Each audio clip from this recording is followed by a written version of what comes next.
যে শেখ হাসিনার যে অবদান বাংলাদেশের কোনো রাজনীতিবিদদের আছে কিনা, কোনো রাজনীতিবিদের স্বাধীনতার পরে এখন পর্যন্ত, এমনকি বঙ্গবন্ধুরও ওইরকম অবদান নেই।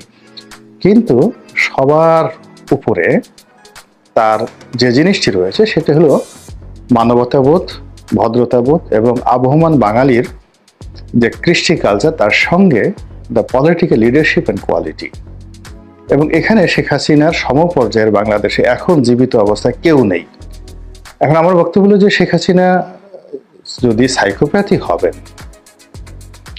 তাহলে তাকে কেন্দ্র করে এত উন্মাদনা কেন? তাহলে বাংলাদেশের সব মানুষ কি পাগল হয়ে গেল? কেন তাকে কোটি কোটি মানুষ ভালোবাসে? কেন আওয়ামী লীগের একটা সিঙ্গেল লোক শেখ হাসিনা সম্পর্কে, আওয়ামী লীগের যদি 35% লোক আওয়ামী লীগ করে, তাদের একজন লোক, সিঙ্গেল আওয়ামী লীগের একজন লোককে খুঁজে পাবেন না যারা শেখ হাসিনাকে সাইকোপ্যাথ হিসেবে মনে করে, তাকে অসম্মান করে, বা আগামীতে আওয়ামী লীগের নেতৃত্বে শেখ হাসিনার পরিবর্তে অন্য কোনো বিকল্প ব্যক্তি সোহেল তাজকে দেখতে চায়। এরকম একটা সিঙ্গেল লোক আওয়ামী লীগে কিন্তু নেই। যারা আওয়ামী লীগের বিরোধী শক্তি, তারাই যাকে তাকে আওয়ামী লীগের সভানেত্রী বানায়, সভাপতি বানায়, যাকে তাকে আহ্বান করে। কিন্তু আওয়ামী লীগের যারা লোকজন, তারা কিন্তু শেখ হাসিনাকে নিয়ে সিমেন্টেড আছে।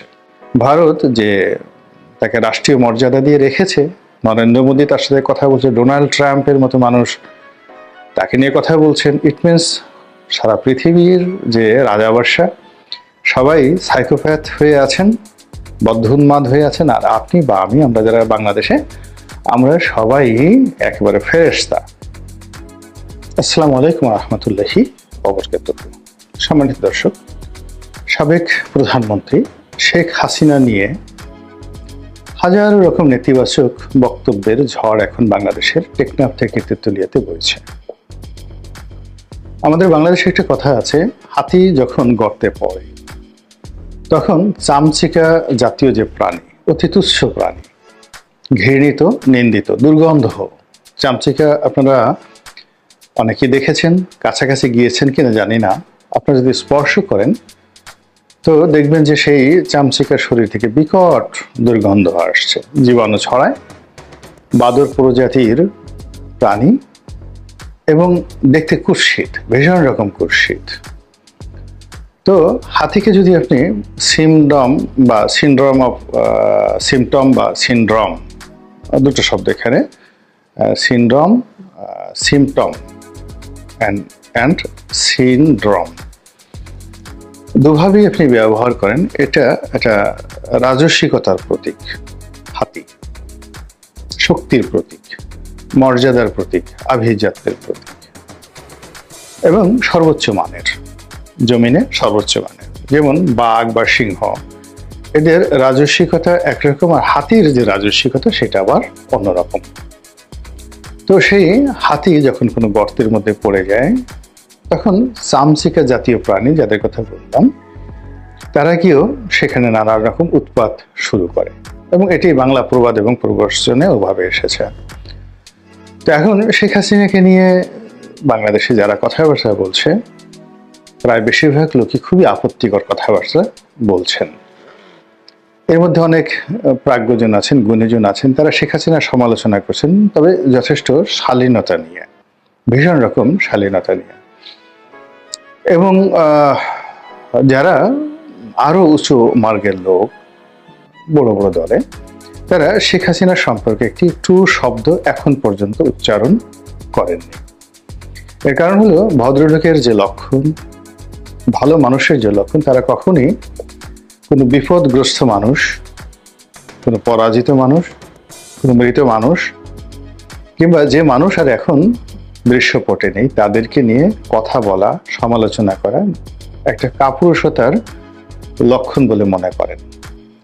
ফলে আপনি দেখবেন যে আমরা অনেকেই হয়তো শেখ হাসিনাকে নিয়ে সমালোচনা করছি, কিন্তু এখনো পর্যন্ত জনাব তারেক রহমান সাহেব, কিংবা মির্জা ফখরুল ইসলাম আলমগীর সাহেব, কিংবা ধরুন একেবারে আওয়ামী লীগ জমানাতে তার দ্বারা মারাত্মকভাবে ক্ষতিগ্রস্ত হয়েছেন অনেক ব্যবসায়ী, কামলা থেকে শুরু করে সবাই, তাদের মধ্যে যারা শ্রেষ্ঠতর, তারা একটা টু শব্দ এখন পর্যন্ত উচ্চারণ করেননি।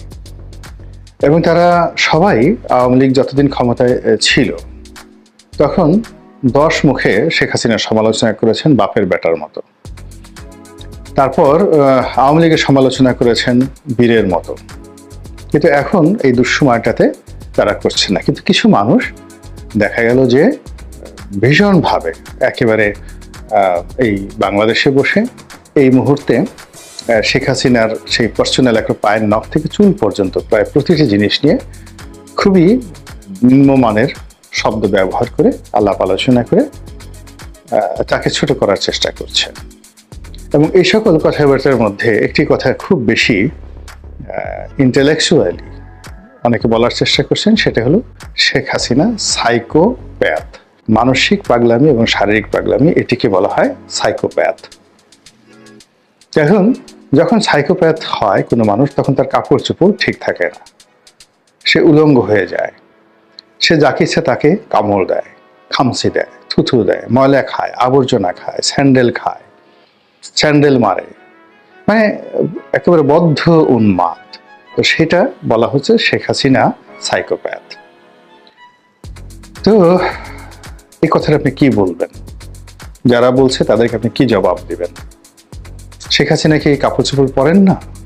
তিনি যদি সাইকোপ্যাথ হন, এরকম একটা বদ্ধ উন্মাদকে হাসপাতালে না নিয়ে ভারত যে তাকে রাষ্ট্রীয় মর্যাদা দিয়ে রেখেছে, নরেন্দ্র মোদী তার সাথে কথা বলছে, ডোনাল্ড ট্রাম্পের মতো মানুষ তাকে নিয়ে কথা বলছেন, ইট মিনস সারা পৃথিবীর যে রাজাবাদশা সবাই সাইকোপ্যাথ হয়ে আছেন, বদ্ধ উন্মাদ হয়ে আছেন, আর আপনি বা আমি, আমরা যারা বাংলাদেশে, আমরা সবাই একেবারে ফেরেশতার পর্যায়ে সততা নিয়ে আছি।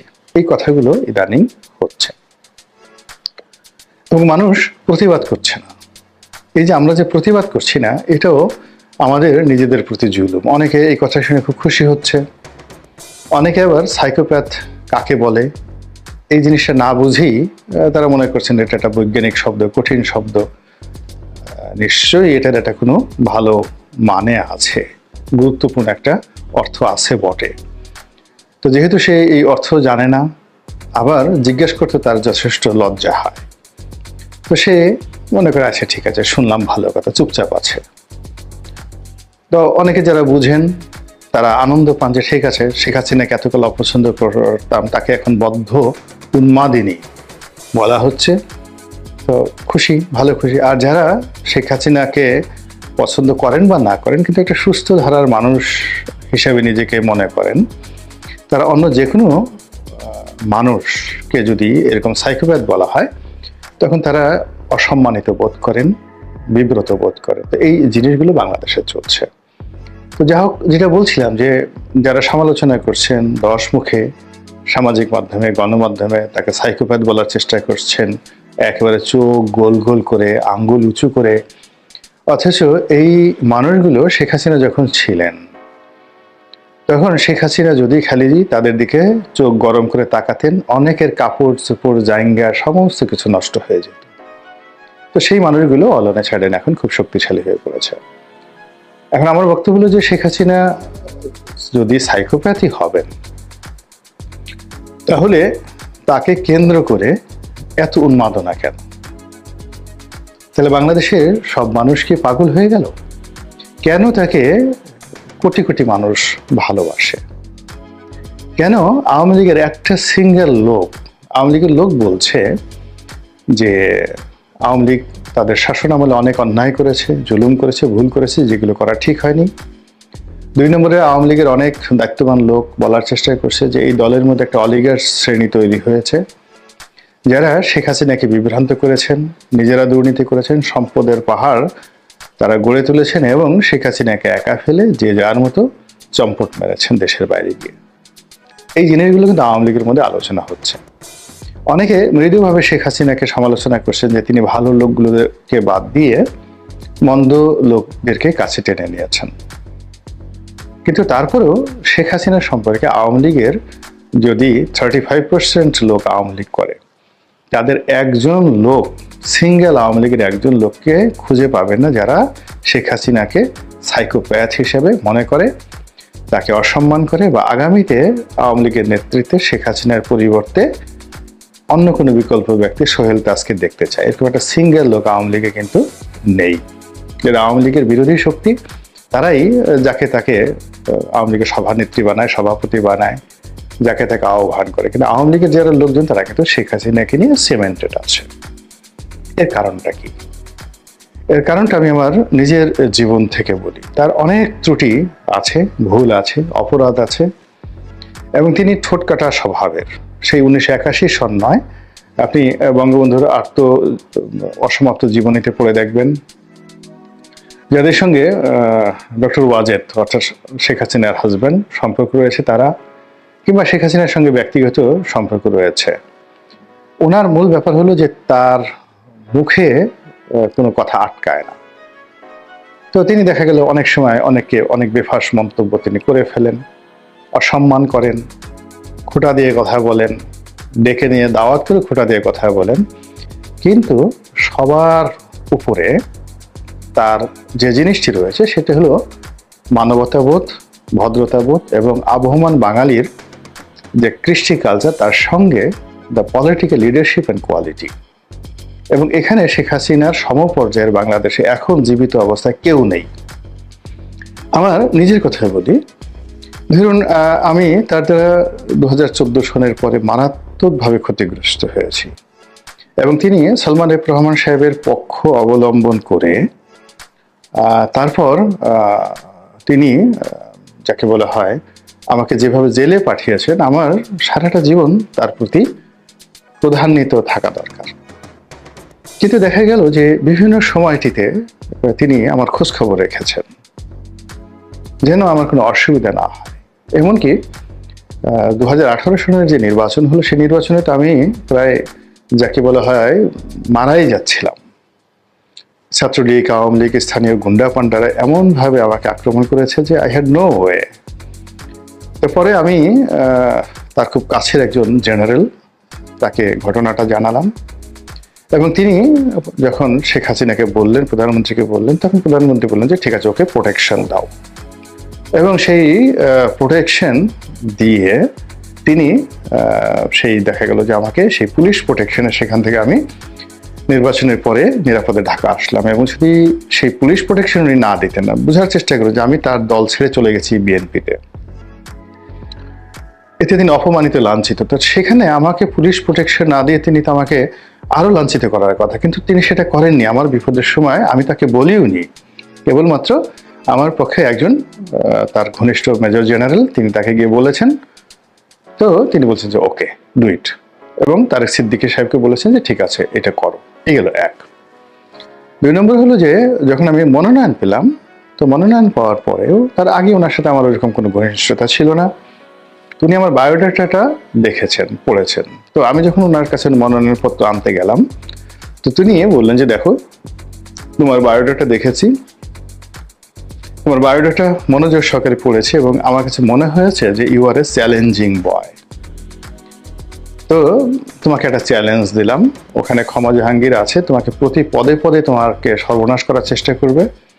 ওখানকার আওয়ামী লীগের যে সংগঠনের অনেক জটিলতা আছে, তোমাকে দাঁড়াতে দেবে না। কিন্তু যেহেতু তোমার বায়োডাটাটা আমি দেখেছি, আমি জানি যে এই সকল পরিস্থিতি তুমি মোকাবেলা করতে পারে, যাও, গো অ্যান্ড উইন। বিশ্বাস করেন, আমার এই জীবনে আমাকে নিয়ে মূল্যায়ন, এভাবে মূল্যায়ন আমার জীবনের দ্বিতীয় কোনো ব্যক্তি করতে পারেনি, জাস্ট উইদিন 1 or 2 মিনিট। এই হলো অবস্থা।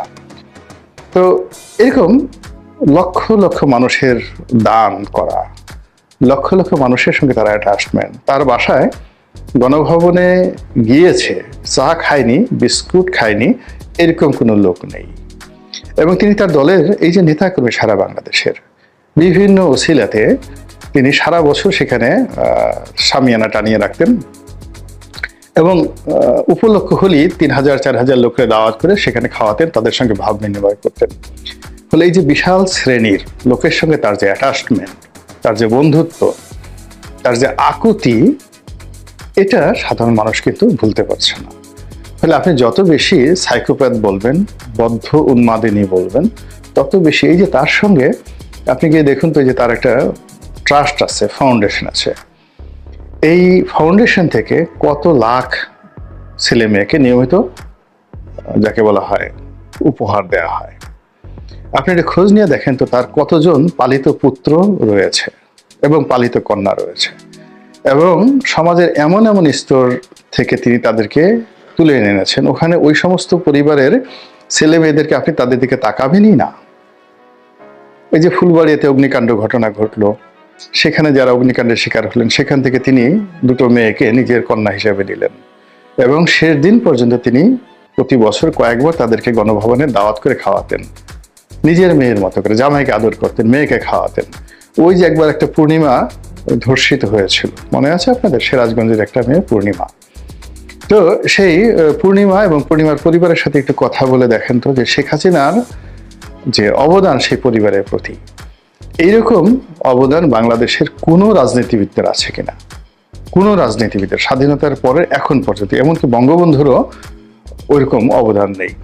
এই যে তার যে মানবিক গুণাবলী, তার দানবীয় গুণাবলীটা, যারা বলছেন তিনি ওই অমুক মেজর বজলুল হুদাকে নিজের হাতে জবাই করছেন, সাইকোপ্যাথ, আমি কোনো বিতর্কে যাব না, কিন্তু মানবিক শেখ হাসিনার যে জায়গাগুলো তিনি তৈরি করেছেন 1981 সন থেকে আজ অবধি প্রায় 45 বছর ধরে, তো এই যে 45 বছরের তার যে মানবিক কর্মকাণ্ড, এই মানবিক কর্মকাণ্ড যতক্ষণ না পর্যন্ত আরো একজন রাজনীতিবিদ অতিক্রম করতে না পারবেন with better shape, better activities, ততক্ষণ পর্যন্ত এরকম কোটি কোটি মানুষ যারা গালি দিবেন তাকে, তারা কেবলই তাদের অভিশাপের উপলক্ষ হবেন।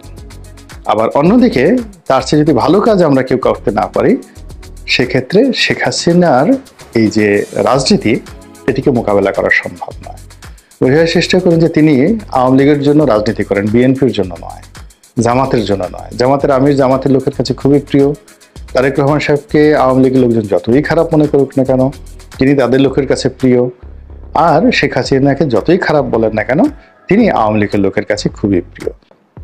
আপনি যে কোনো আওয়ামী লীগ নেতার বাসায় যাবেন, বিএনপির হন, আওয়ামী লীগ হন, স্ত্রী, পুত্র, সন্তান সবাই মিলে আপনাকে সেবা করবে। তো কাজেই এই যে একটা ফেলোশিপ, এই ফেলোশিপকে আপনি কিভাবে মোকাবেলা করবেন? মিলিটারি কমান্ড দেওয়া হবে না, ক্ষুদ্র ঋণ দেওয়া হবে না, বা মিষ্টি মিষ্টি কথা বলে কাজ হবে না। মাল ছাড়তে হবে, ভালো ব্যবহার করতে হবে, বুকে জড়িয়ে ধরতে হবে, খাওয়াতে হবে মানুষকে, যেটি আমাদের এই রাজনীতির একটা কালচারে পরিণত হয়েছে। কোনো সময় মানুষের জন্য কিছু করবেন না, খালি বড় বড় কথা বলবেন, ন্যায় নীতি কথা বলবেন, ওই লোকজন বাগে পেলে চড়াইয়ে 32টা দাঁত আপনাকে খুলে ফেলবে।